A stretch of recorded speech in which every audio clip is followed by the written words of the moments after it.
नित्यं भागवत सेवया भगवदीयोत्तमा श्लोके भक्तिर्भवति नैष्ठिकी।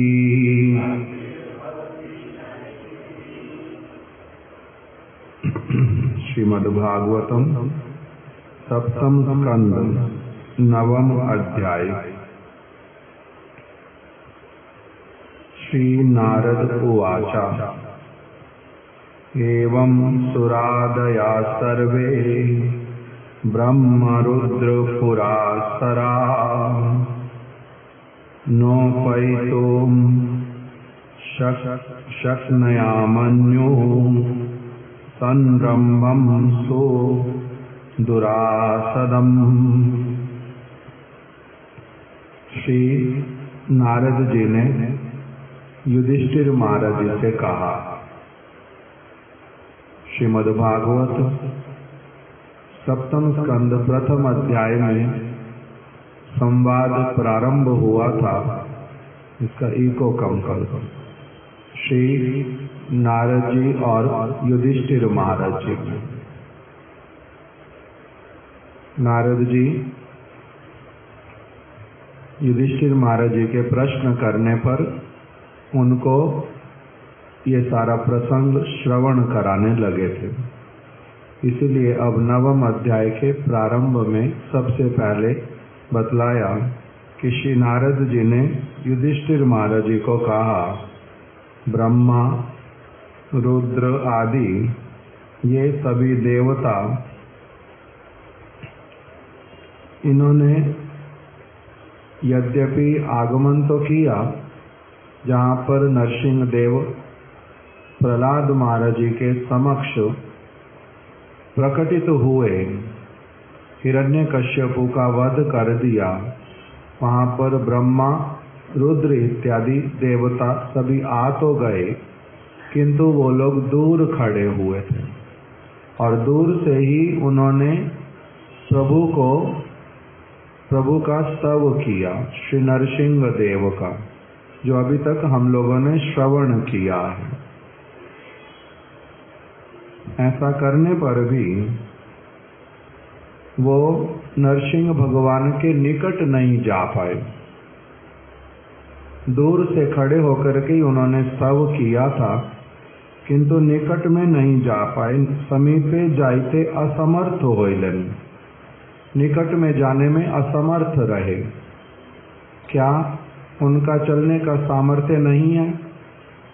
जो कहाँ कहाँ से आ गए, उस सभा में उपस्थित हो गए, सभा मंडप पर, किंतु भीतर में उन नरसिंह भगवान के एकदम निकट में नहीं जा पा रहे, दूरी पर खड़े हैं, जा नहीं पा रहे। किस लिए?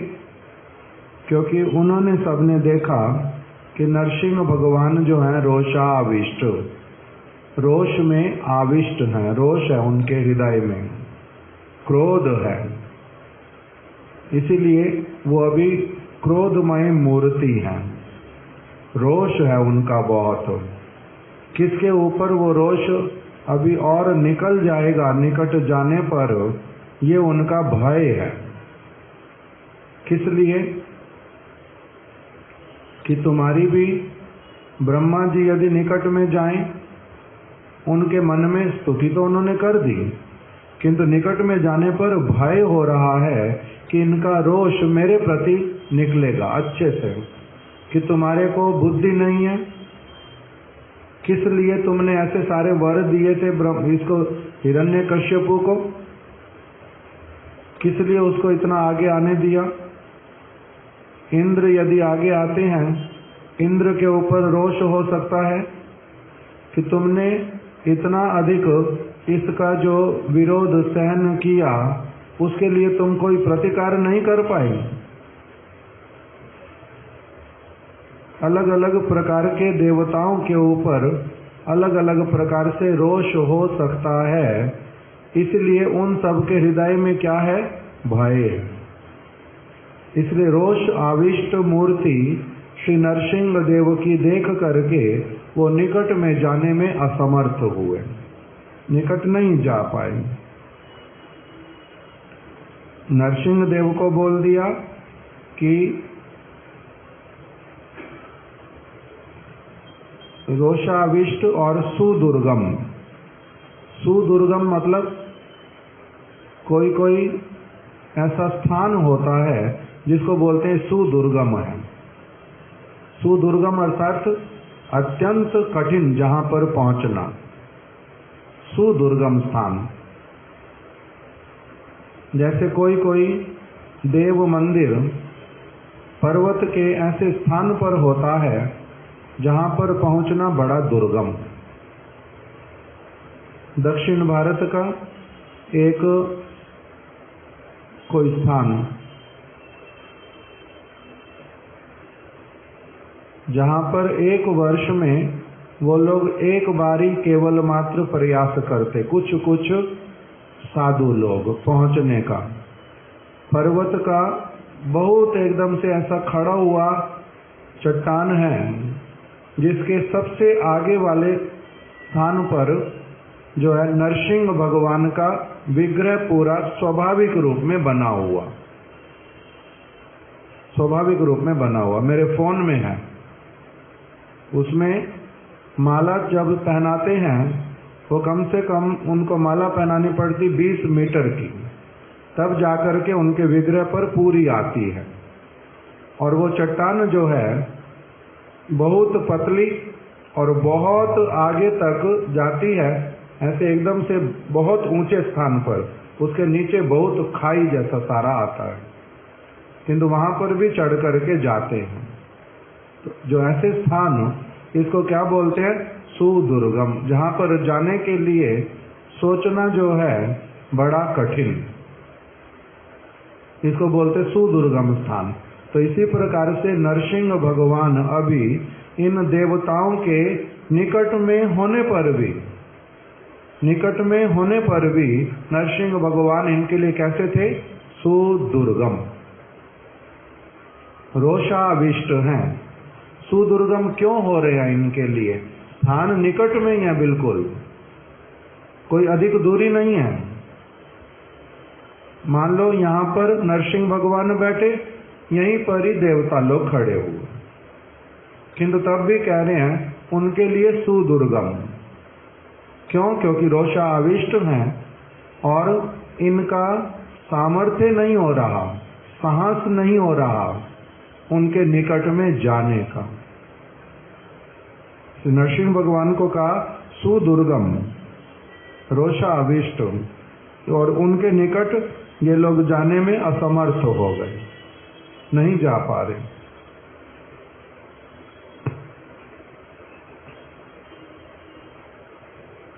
श्रीला विश्वनाथ चक्रवर्ती ठाकुर जी ने टीका में लिख दिया अपनी प्रथम श्लोक की टीका में कि ब्रह्मा के आदेश से, अभी आगे आएगा, ऐसे तो ये सार बता देते हैं पहले से ही। ब्रह्मा जी के आदेश से प्रहलाद जो हैं वो नरसिंह देव के निकट में गए और उन्होंने स्तुति की, और अपर सकले और कोई भी उनके अतिरिक्त, प्रहलाद महाराज जी के अतिरिक्त और कोई भी नरसिंह देव के निकट जाने में सक्षम नहीं हो पाया। अन्य कथा की कह रहे, दूसरों का तो कहना ही क्या, स्वयं लक्ष्मी देवी हो। अब हमने पिछले अध्याय में लक्ष्मी देवी की कोई बात नहीं सुनी कि वो आई हुई थी, किंतु विश्वनाथ चक्रवर्ती ठाकुर जी ने यहाँ पर बतला दिया कि लक्ष्मी भी साथ में आई हुई हैं। वो भी नरसिंह भगवान के निकट जाने में समर्थ नहीं हुई। उनके लिए भी नरसिंह भगवान कैसे हुए? सुदुर्गम, रोषा आविष्ट। महाराज जी इसको व्याख्या करते थे कि कैसे लक्ष्मी देवी वो और समस्त देवताओं से थोड़ी सी आगे बढ़ी थी, प्रयास किया था, जैसे ही थोड़ा सा आगे पग रखा, नरसिंह भगवान ने उनकी ओर देखा और एकदम से भयभीत होकर के वो 10 कदम पीछे चली गई, भयभीत हो गई, वो आगे नहीं जा पाई। अन्यर कथा की, औरों का तो कहना क्या, स्वयं लक्ष्मी देवियो जहार निकट गमन कोरिते समर्थ हन नाई, जिनके निकट में लक्ष्मी देवी भी जाने में समर्थ नहीं हो पाई, किंतु प्रहलाद जी ने उनको कैसा देखा, कहा के वात्सल्य मूर्त विग्रह, ये वात्सल्य के मूर्तिमान स्वरूप हैं, रोषा आविष्ट नहीं है, सुदुर्गम नहीं है, वात्सल्य से भरे हुए हैं, उनको इस रूप में उनका अनुभव हुआ। यही इस 9वें अध्याय में वर्णन किया जाएगा। अब पहले श्लोक का टीका बतला रहे हैं विश्वनाथ चक्रवर्ती ठाकुर। यदि बोलें, यदि कोई कहे देखो निज निज दुख आवेदन कोरिते दूर होइते स्तवकारी देवगण की जन्य तहार निकट जाइया सेवा कोरिलेन्ना। यदि युधिष्ठिर महाराज पूछें नारद जी से कि देवता लोग इतने निकट में उपस्थित थे, उन्होंने दूर से खड़े होकर के स्तव स्तुति इत्यादि किया, अपने दुख का निवेदन किया, किस किस कष्ट को उन्होंने कितने समय तक भोग किया और सारा कुछ बतलाया दूर से, किंतु उनके निकट में जाकर के उन्होंने भगवान की सेवा क्यों नहीं की? उनके निकट में जाके उनकी कोई सेवा कर देते, उनकी सेवा क्यों नहीं की? तहार उत्तरे बोलिते चिन्ह, उसके उत्तर में ये वाला श्लोक कहा, मन्यो सारंभम। मन्यो सारंभम, मन्यो क्या होता है? ये संस्कृत का शब्द, महाराज जी इस शब्द को बोलते थे कि एक समय कलकत्ता में एक श्री चैतन्य गौड़िया मठ कलकत्ता में, और एक और कोई मठ था दमदम में, दमदम कलकत्ता का एक स्थान। तो वहाँ पर एक मठ था और वो मठ जो है वो मिल गया श्री चैतन्य गौड़िया मठ को। वहाँ के लोग देना चाहते थे, उनका जो आचार्य था वो अप्रकट जब हो गए, उसके बाद आगे कोई मठ को चलाने वाला नहीं था, इसलिए वहाँ के कुछ लोग, जिसमें 2 महिलाएं भी थी, 1-2 और कोई लोग थे, वो देना चाहते श्री चैतन्य गौड़िया मठ को। किंतु महाराज जी ने उनमें एक कंडीशन लगा दी कि हम लोग चैतन्य गौड़िया मठ में ले लेंगे आपके स्थान को, सेवा भी हम करेंगे, विग्रहों को भी हम संभाल लेंगे, किंतु आप सभी लोग जो देना चाहते हैं वो फिर वहाँ का ट्रस्ट में मेंबर कोई नहीं रहेगा, आप लोग फिर ट्रस्ट में नहीं रहोगे, मेंबर नहीं रहोगे। जो लोग वहाँ रहते हैं अभी मंदिर में, वो भी वहाँ नहीं रहेंगे, वो आ जाओ हमारे कलकत्ता वाले मठ में, आप लोग वहाँ रहो, हमने नए सेवकों को वहाँ भेजना, हमारे नए सेवक वहाँ रहेंगे। नहीं तो क्योंकि आप पहले से वहाँ रहते हो, तो इसीलिए क्या होगा, स्थान हमारे नाम पर होने पर भी कहीं ना कहीं कोई गड़बड़ होती रहेगी। दूसरा, फिर उन्होंने कहा कि नहीं, किंतु ये 2 महिलाएं जो हैं ये बहुत पुरानी और इनको ट्रस्ट में लेने से अच्छा। तो महाराज जी ने कहा कि मैं, देखो हम लोग सन्यासी ब्रह्मचारी, हम लोग किसी महिला के साथ में बैठ करके मैनेजिंग कमेटी में उनको बिठाएंगे और उनके परामर्श सुनेंगे और अपने उनको बताएंगे, हमारा उस प्रकार का किसी से संबंध होना अच्छा नहीं, सन्यासी ब्रह्मचारी का महिला के साथ में, जो उनके साथ में कोई मैनेजमेंट की बातें करेंगे, तो इसलिए वैसा वाला हम नहीं करेंगे।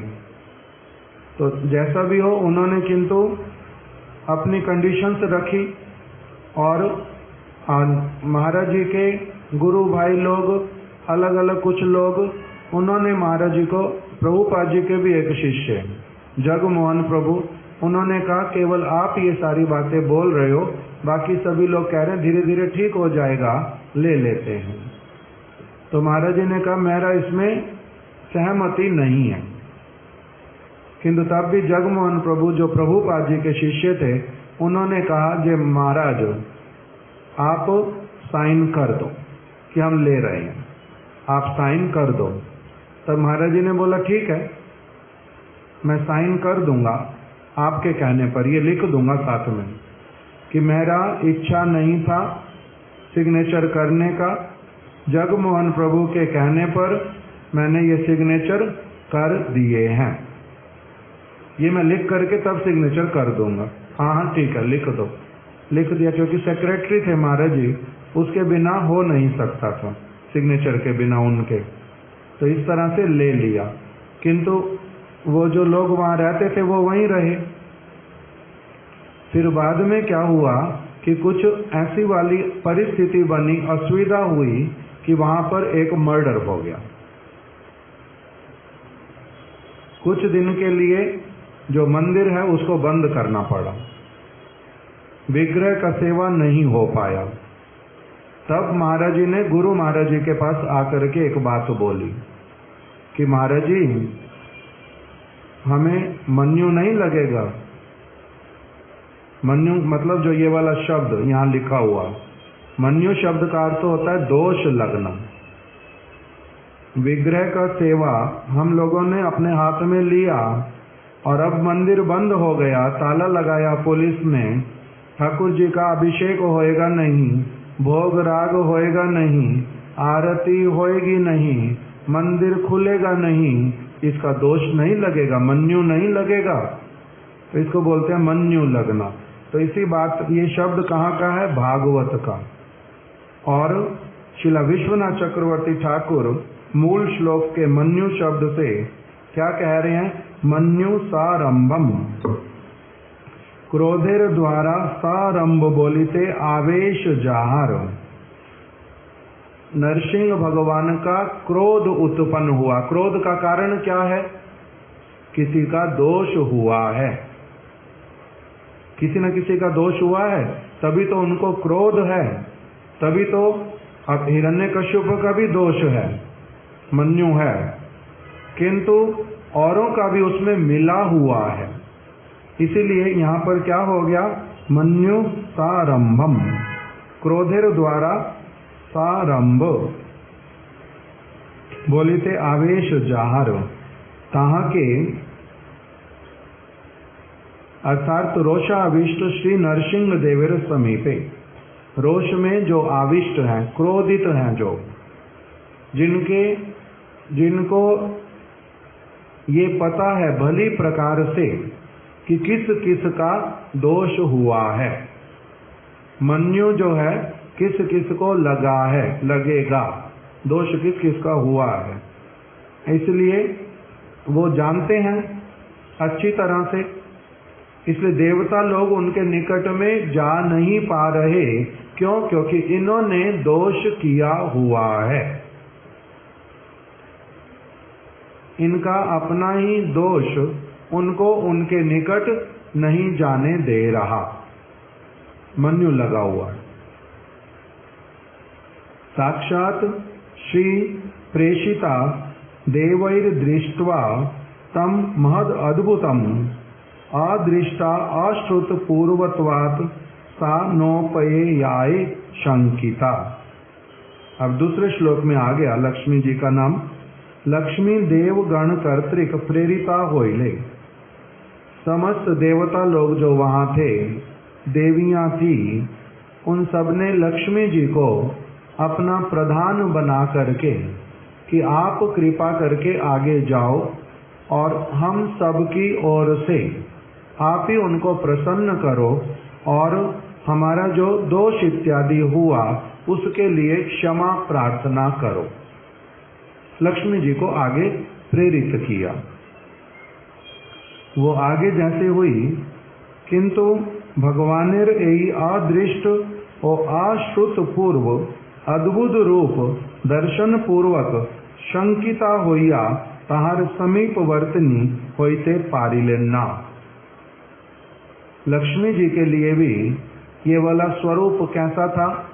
जैसे कल हमने श्रवण किया था कि जो विष्णु पार्षद, उन्होंने क्या कहा था कि यद्यपि आपका ये स्वरूप नित्य, आपका अपना लोक है, आप सदैव वहां पर अपने परिकरों के साथ में वेष्टित रहते हैं, किंतु तब भी हमने आपके इस स्वरूप को पहली बार देखा है। क्यों? क्योंकि वैकुंठ लोक में असंख्य भगवद प्रकोष्ठ हैं, अनेक अनेक भगवान के अवतार हैं, अनेक अनेक रूपों में भगवान विराज करते हैं, और सभी पार्षद सभी स्थानों पर सब रूपों को देखने का उनका सुयोग होता नहीं है। तो इसलिए लक्ष्मी जी ने भी पहले क्या था? अदृष्ट, जिनको पहले कभी देखा ही नहीं था। अश्रुत पूर्व, जिनके विषय में कभी कान में बात भी नहीं आई थी कि भगवान का ऐसा भी कोई स्वरूप है। उन्होंने इस विषय में कभी सुना नहीं था और कभी ऐसा रूप देखा भी नहीं था। किंतु आज जब देवताओं के कहने पर वो थोड़ी सी आगे बढ़ी, तब क्या हुआ? दर्शन पूर्वक शंकिता होइया तार समीप वर्तिनी होइते पारिले ना। उनके भी मन में किस अलग अलग प्रकार का शंका, भय इत्यादि हुआ, इसलिए वो भी आगे नहीं बढ़ पाई।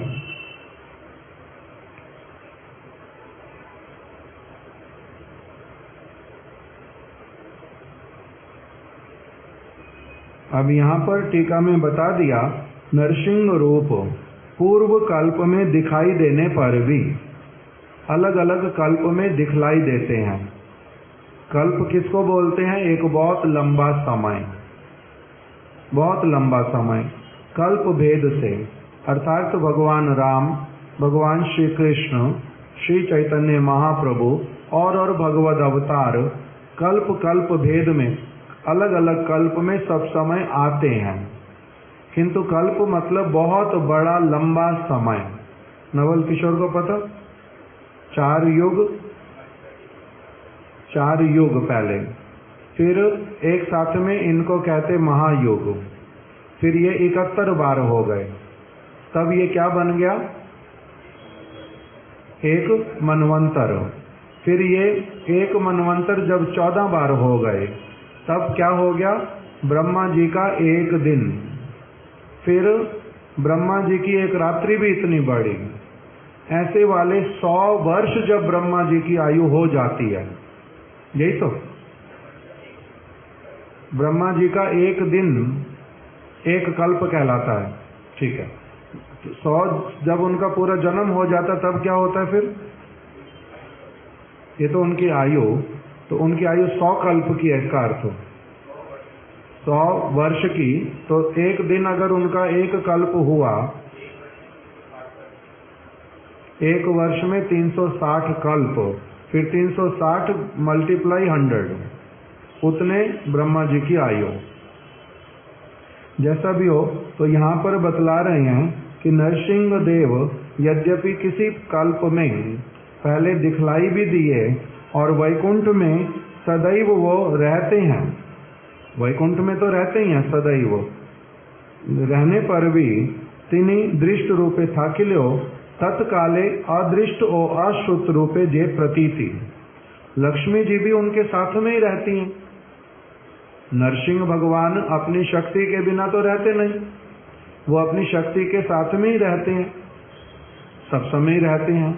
तब फिर कह रहे हैं ऐसा क्यों लगा लक्ष्मी को कि जिनके विषय में मैंने कभी सुना नहीं, जिनको मैंने कभी देखा नहीं, ऐसे वाला क्यों बोल रहे हैं? तत्काले, उस समय ऐसे वाला बोलने का जो कारण है, ऐसी जो उनको अनुप्रतीति हो रही है, ता अद्भुत रसेर आस्वादन प्रदानेर निमित्त लीला शक्तिर द्वारा ही संपादित होइया छिलो।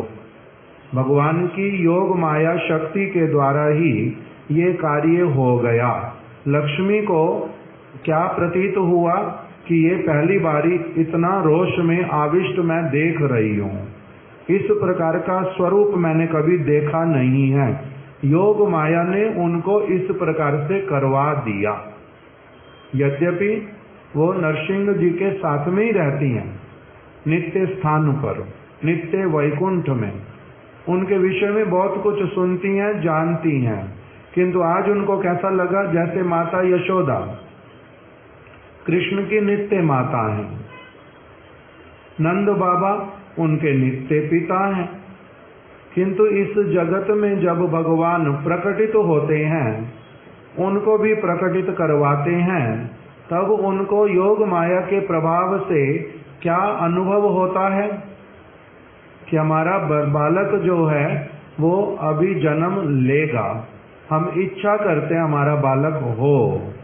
जिस प्रकार से उनको योग माया शक्ति सारा कुछ भुला देती है कि वो कौन है, उनका क्या स्थिति है, उनके मन में बिल्कुल अलग भावनाएं आ जाती हैं। इसी प्रकार से लक्ष्मी देवी का भी इस समय क्या हुआ है, योग माया के प्रभाव से वो सब कुछ भूल गई हैं। इस प्रकार से विश्वनाथ चक्रवर्ती ठाकुर ने लिख करके रखा कि अद्भुत जो रस, अद्भुत रस क्या होता है? 5 मुख्य रस हैं, 7 गौण रस। मुख्य रस हम लोग बार बार सुनते हैं, भगवान में ही मुख्य रस है, शांत, दास्य, सख्य, वात्सल्य और मधुर। और 7 जो हैं उसको बोलते हैं 7 गौण रस। 7 गौण रस भी भगवान में है। कौन कौन से? हास्य, करुण, रौद्र, वीर, विभत्स, अद्भुत,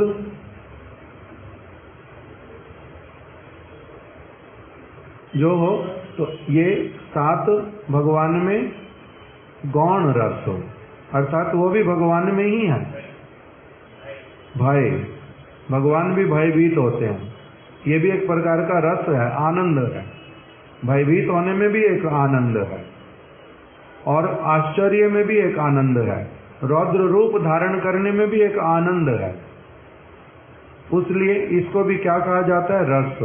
ये भगवान में 7 गौण रस भी हैं, कुल मिला के क्या हो जाते हैं? 12 रस। और वही 12 रस पूर्ण रूप में भगवान में विराजित हैं। तो इसलिए यहाँ पर बतलाया कि यहाँ पर जो रस है वो कौन से वाला है? अद्भुत रस। अद्भुत रस भगवान का ये इस समय दिखलाई पड़ रहा है। अद्भुत रस, जिसको लक्ष्मी जी अलग रूप में देख रही हैं और प्रहलाद जी अलग रूप में देखेंगे।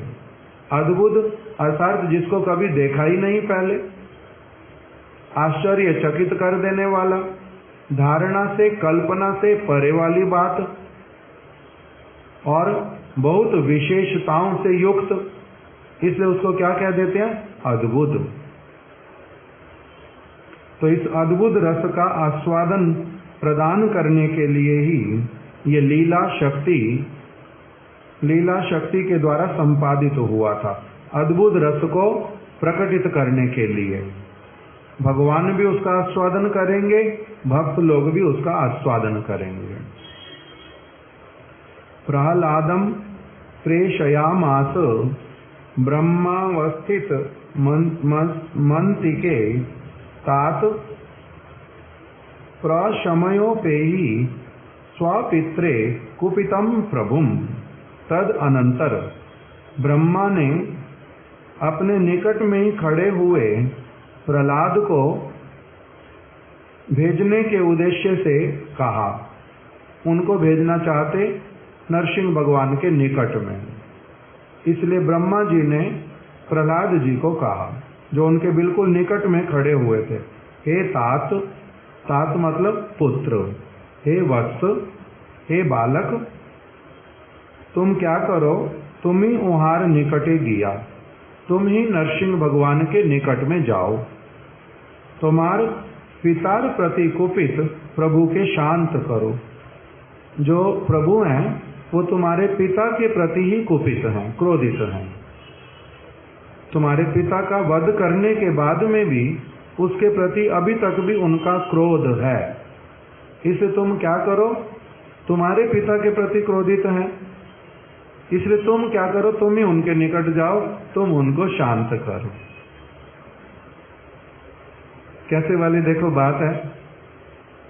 मन में क्या है भीतर में कि मेरे प्रति बड़े कुपित हैं, मैंने हिरण्यकश्यप को क्यों वर दिए थे। किंतु प्रहलाद जी को क्या बोल रहे हैं?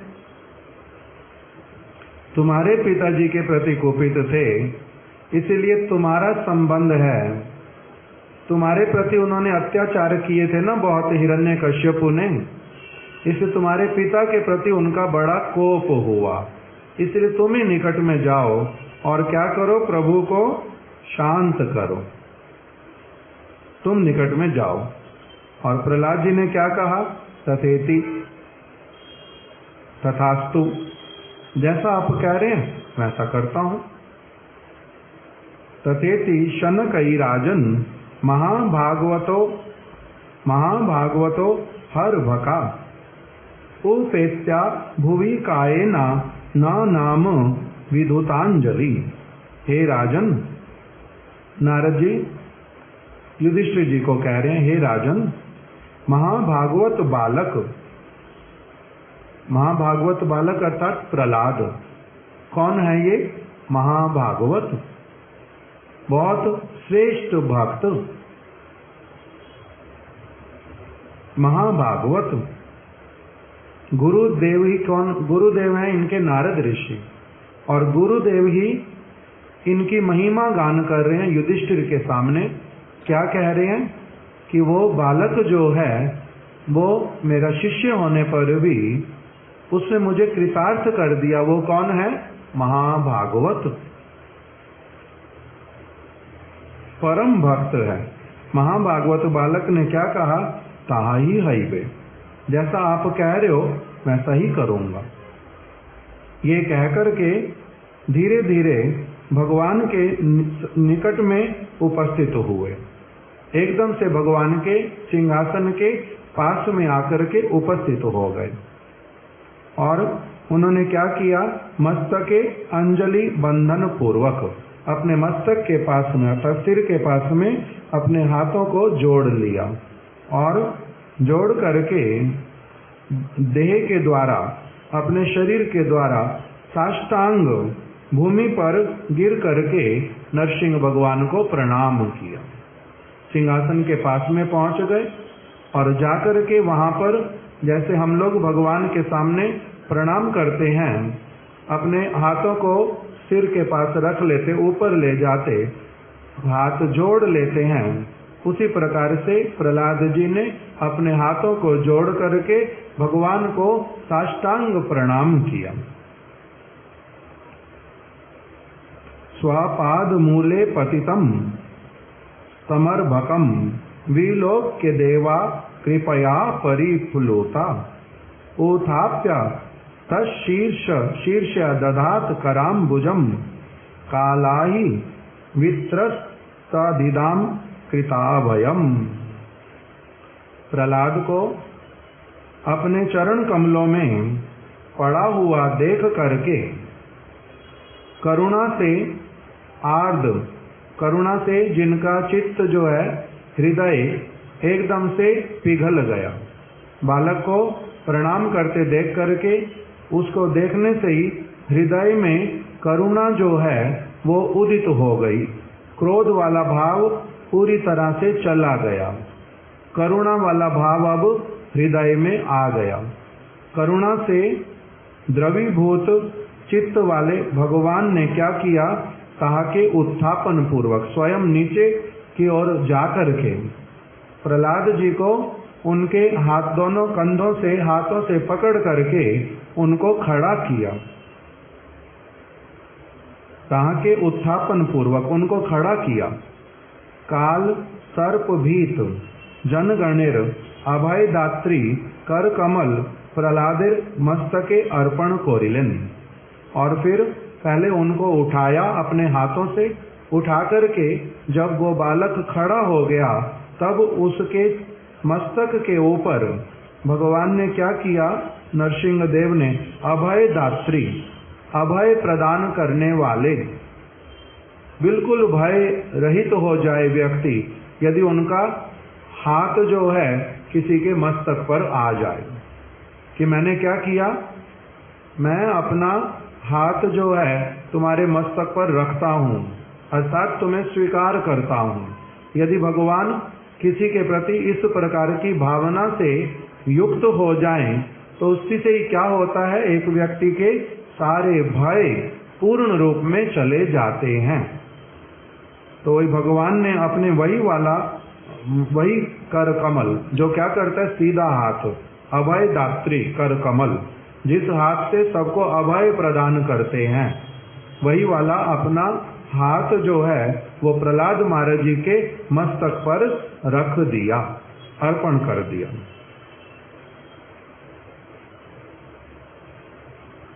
काल सर्पभीत जनगणिर, ऐसे वाले व्यक्ति जो काल के भय से सब समय भयभीत रहते हैं। काल को सर्प का, काल सर्प के समान है, भयभीत कर देने वाला है। उससे जो भयभीत रहते हैं उनके मस्तक पर यदि भगवान का ये अभय प्रदान करने वाला हाथ आ जाए तो क्या हो जाता है, एक व्यक्ति संपूर्ण रूप में भय मुक्त हो जाता है। वही वाला हाथ भगवान ने प्रहलाद जी के मस्तक पर अर्पण कर दिया।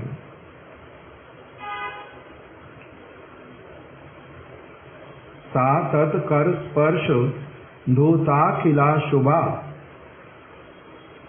सा पद्याभिव्यक्त परात्म दर्शना, तत्पाद पद्मम हृदि निर्वृतो ददौ, हृष्या तनु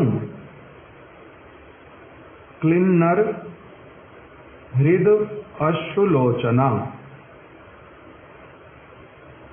भगवान श्री नरसिंह देव के हाथ का स्पर्श मिलने पर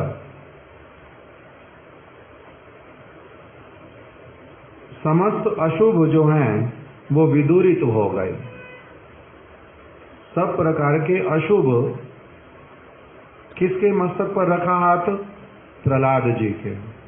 अब अभी भावना जो आ रही है इसमें वो ये वाली कि जो प्रहलाद महाराज जी के जितने समस्त अशुभ थे वो सारे संपूर्ण रूप में क्या हो गए, दूर हो गए। उनका क्या अशुभ था जो दूर हो गया, वो हो सकता कुछ टीका में बताएं, यदि आएगा तो देखेंगे, नहीं तो समझने का प्रयास करेंगे। सारे अशुभ दूर हो गए। तत्क्षणात परमात्म दर्शन प्रकाशित होइले। परमात्म दर्शन उनको होने लगा। रोमांचित काय प्रेमार्ध हृदय सा अश्रुलोचन प्रहलाद परमानंदे भगवानेर पाद पद्म हृदय धारण कोरिलेन। साथ ही साथ क्या हुआ, प्रहलाद महाराज पहले तो दूर से देख ही रहे थे, अभी निकट में आए थे, फिर प्रणाम किया था, फिर प्रभु ने उनको अपने हाथों से उठाया था और फिर उनके मस्तक के ऊपर अपना हाथ रख दिया था। अब जब उन्होंने हाथ रख दिया तब प्रहलाद जी ने बहुत निकट से उनका दर्शन किया। बहुत निकट से जब दर्शन किया, अपने आप से उनका क्या हुआ, प्रभु के इस प्रकार के प्रेममय, प्रभु को सब जगह वो देखते थे, ये हमने पहले सुन लिया। कण कण में प्रभु विराजमान है और उनको सब समय दर्शन होते हैं, ये हम सुन करके आ गए हैं पहले से। अभी क्या हुआ कि भगवान का साक्षात रूप में हस्त कमल जो है वो मस्तक पर जब आ गया, तब उस समय उनका हृदय जो है वो कैसा हुआ, प्रेम से भर उठा। प्रेम आर्द्र हृदय, हृदय प्रेम से भर गया। और रोमांचित काय, रोम रोम जो है वो एकदम से पुलकित हो उठा, आनंद से भर गया।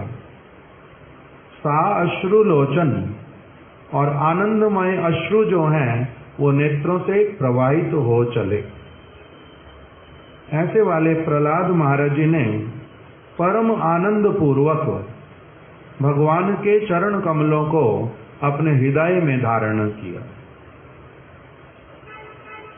और ऐसा करके उन्होंने क्या किया, एकाग्र चित्त से, यहां पर अब बता रहे हैं कि उनका चित्त जो है वो कैसा हो गया, सुसमाहिता, वास्तविक समाधि उनकी लग गई। और प्रभु का जिस प्रकार से उन्होंने अब उनके मन में, उनके नेत्रों में, उनके कान में, उनके पूरे अस्तित्व में प्रभु को छोड़ करके और कुछ था ही नहीं, इसी को बता दिया सुसमाहिता। मन और दृष्टि न्यस्त कोरिया प्रेम गदगद वचने ताहर स्तव करिते लागिलन। गदगद होकर के, प्रेम से भर करके उन्होंने नरसिंह भगवान की स्तुति करनी प्रारंभ की, स्तव करना। अभी तक सब किसने किया था, पहले देवताओं ने। अब प्रहलाद महाराज जी का जो स्तव है वो प्रारंभ होने जा रहा है। अभी इसी को ही बोल रहे हैं कि वो अब एकाग्र चित्त हो गए। पहले क्या बताया, धूता अखिला शुभा, टीका में बतला रहे हैं कि असुर जाति से उत्पन्न बोलिया, ताहार स्पर्श आदि प्राप्तिर असंभावना रूप जे अशुभ। लोगों को क्या लगता था कि ये प्रहलाद, इसका जन्म कौन से कुल में हुआ है, असुर कुल में। मैं ब्रह्मा हूं देव कुल का, मैं इंद्र हूं देव कुल में, मैं लक्ष्मी हूं, मैं भगवान की अर्धांगिनी। सबके मन में क्या था, जो सभी लोग वहां उपस्थित, हम लोग देव योनि वाले।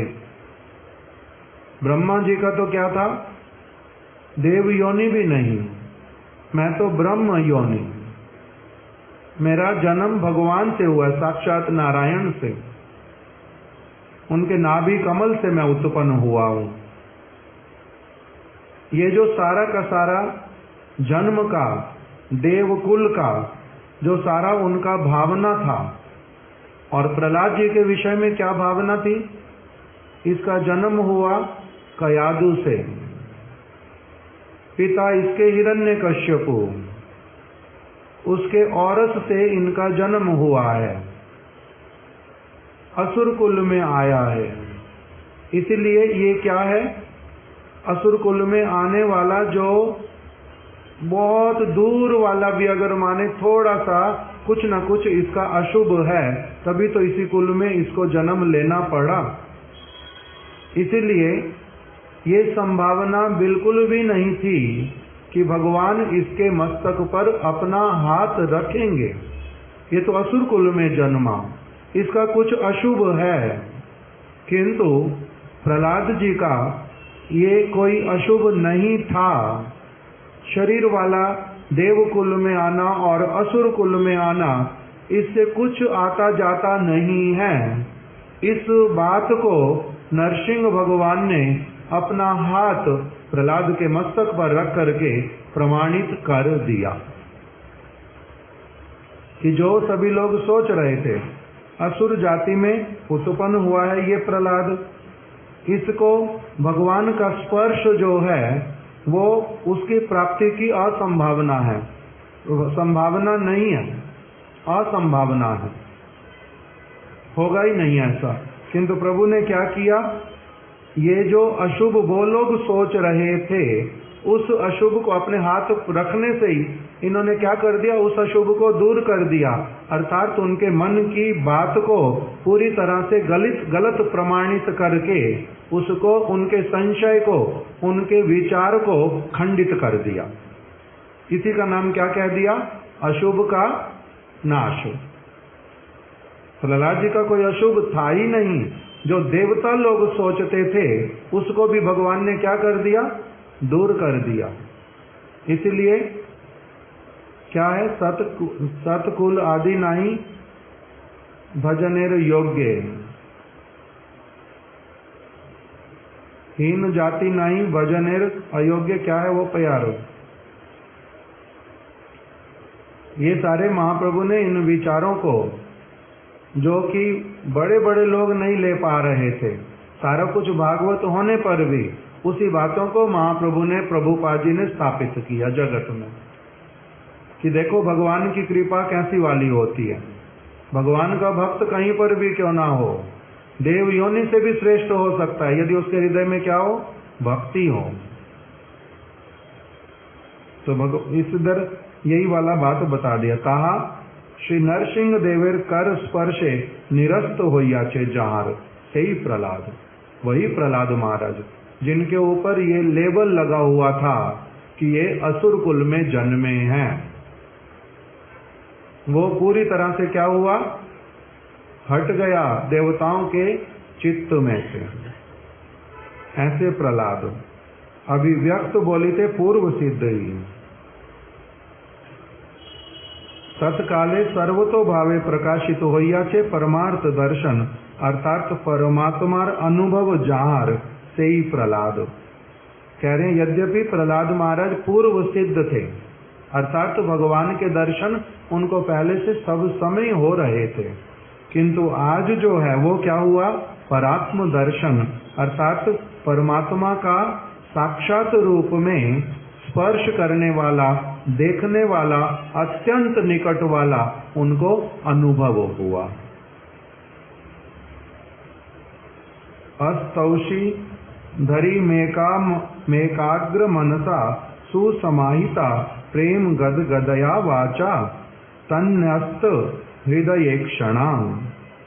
प्रहलाद जी ने एकाग्र चित्त से समाहित होकर भगवान के प्रति अपने मन को और दृष्टि को पूरी तरह से उनमें लगा दिया, मन को भी उनमें दे दिया, अपनी दृष्टि भी उनकी ओर लगा दी, और प्रेममय गदगद वचनों से वो स्तव करने लगे।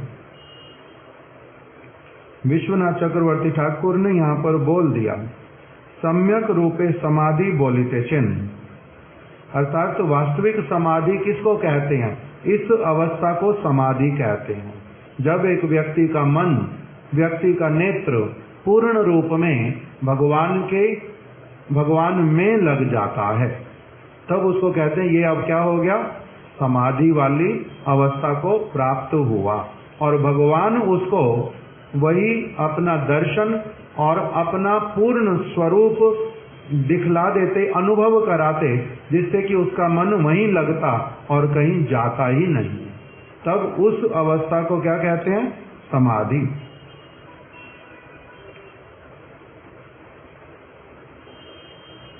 उन्हीं भगवान में जब किसी का मन और दृष्टि पूर्ण रूप से लग जाती है, तब उसका नाम होता समाधि।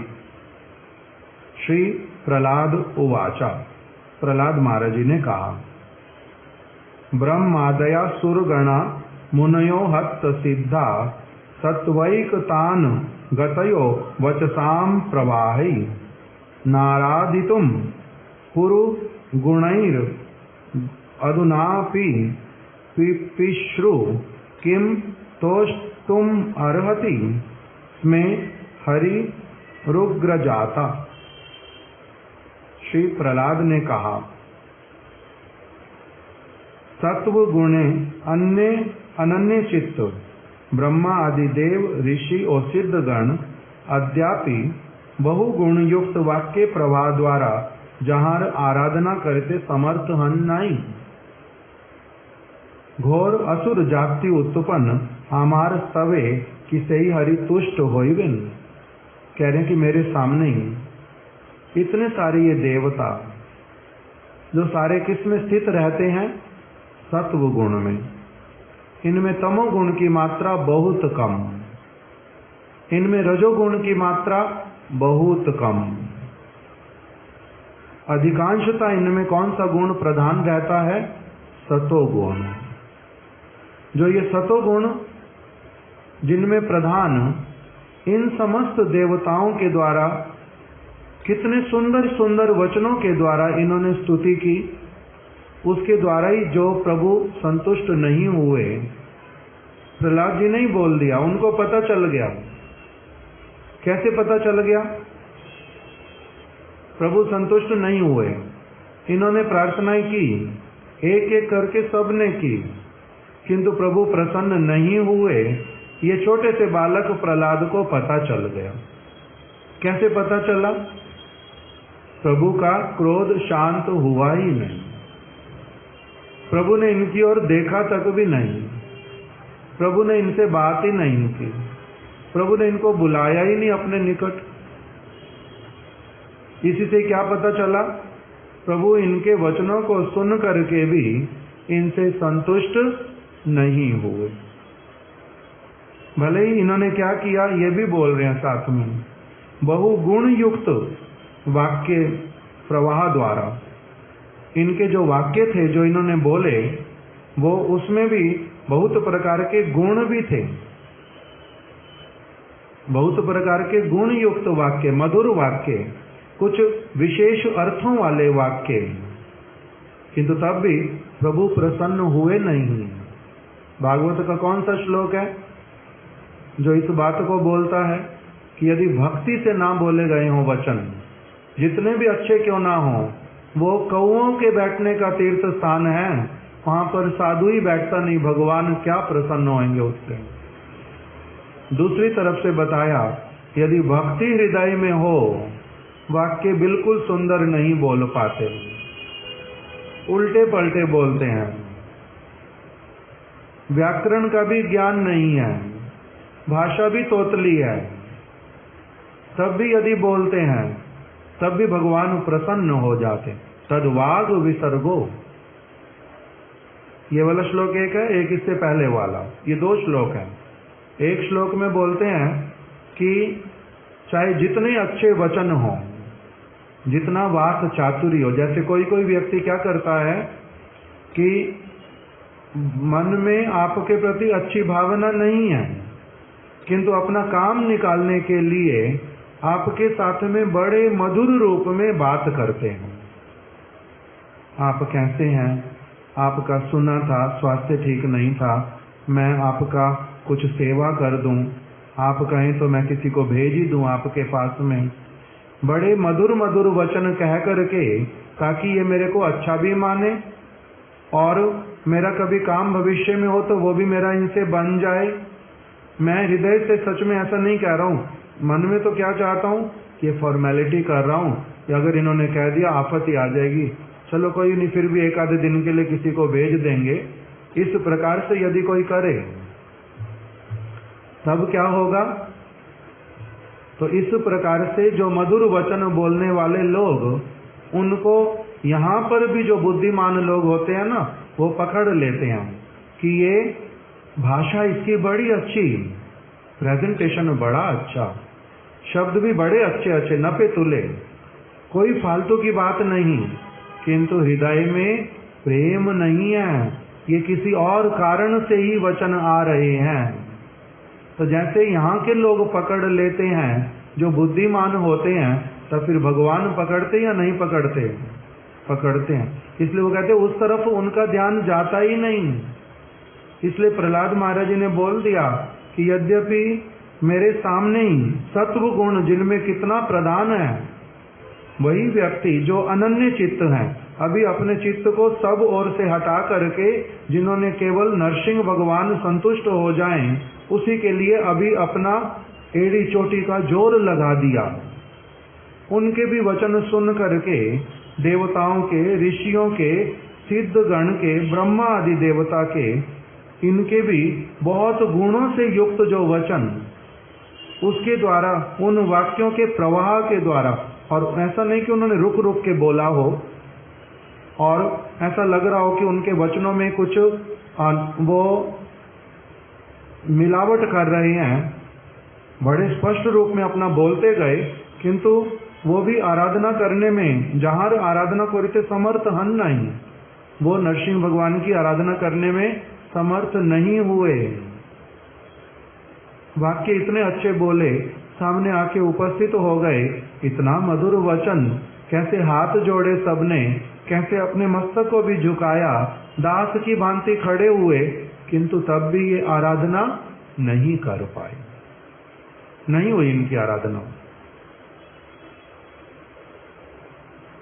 तब कह रहे हैं जब यही समर्थ नहीं हुए, तब अपने विषय में अब क्या बोल रहे हैं, ये है साधुता।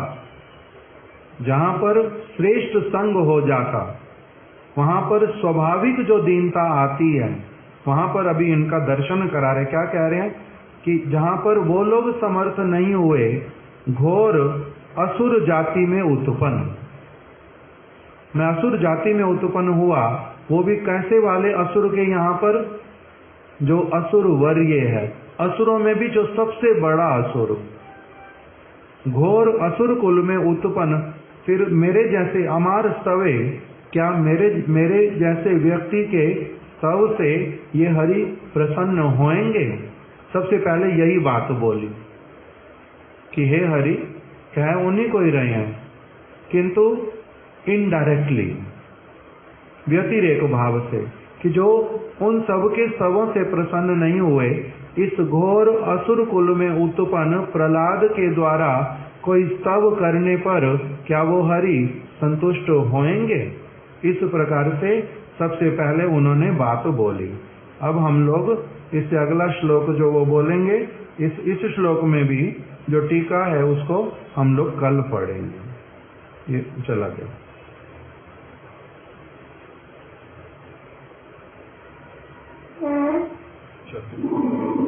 श्रीमद्भागवत महापुराण की जय। श्री नारद ऋषि की जय। श्री युधिष्ठिर महाराज की जय। श्री सुखदेव गोस्वामी की जय। श्रीला विश्वनाथ चक्रवर्ती ठाकुर की जय। श्रीला गुरुदेव की जय।